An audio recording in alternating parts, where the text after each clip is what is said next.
అందరికి కూడా నమస్కారం అండి.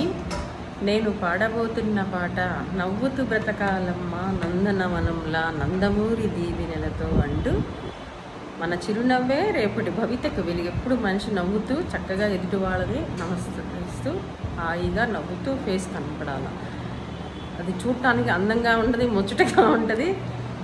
మనం మార్చుకొని ఎదుటి వాళ్ళతో అట్లా ఉండకూడదు ఎవరు కూడా. నేను ఇప్పుడు పాడబో నవ్వుతూ బ్రతకాలమ్మా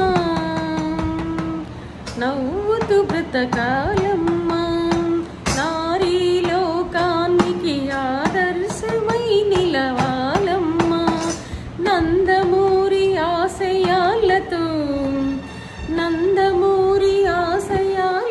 నవ్వుతూ బ్రతకాలమ్మా తెలుగువారి ఆడపడుచులు మీరై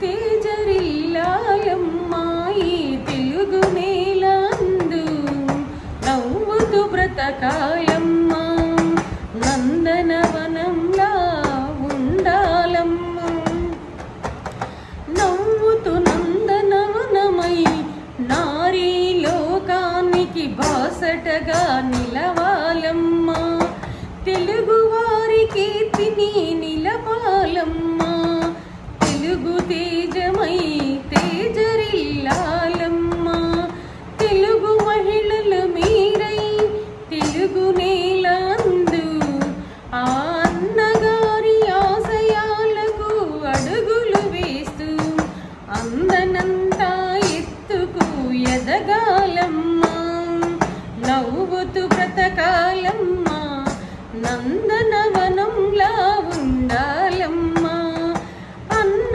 చంద్రన్న కన్న కలలు నెరవేర్చాలమ్మా ప్రతి ఇంటికి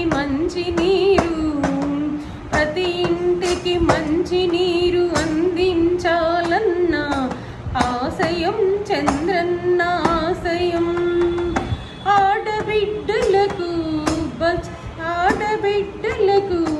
ఉచిత ప్రయాణం బస్సులో ఏడాదికి 3 సిలిండర్లు ఉచితము ఆడబిడ్డల చదువుకు వెలుగుబాట మన అన్న చంద్రన్న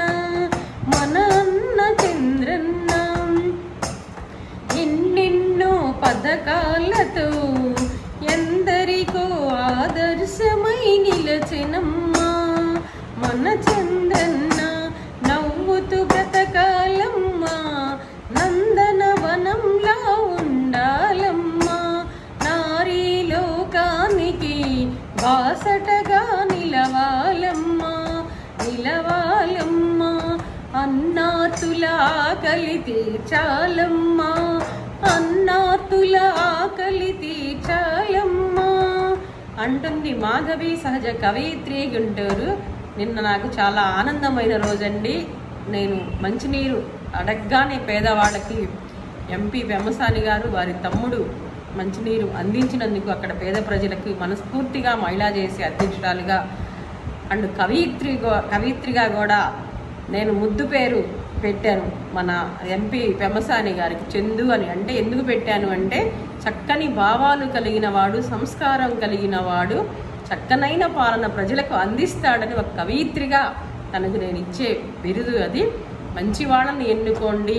మన ఆనంద్ బాబు గారు ఉన్నారు, సీనియర్ నాయకుడు, ఎంతో మంచి వ్యక్తి. అతను కూడా మన పల్నాడు గురించి చెప్తే మీ అందరికి పద్దాలు పల్నాడే అనుకోబోతారు, కానీ మా వాళ్ళు కూడా చాలా మంచి వాళ్ళు, యథార్థంగా ఉంటారు.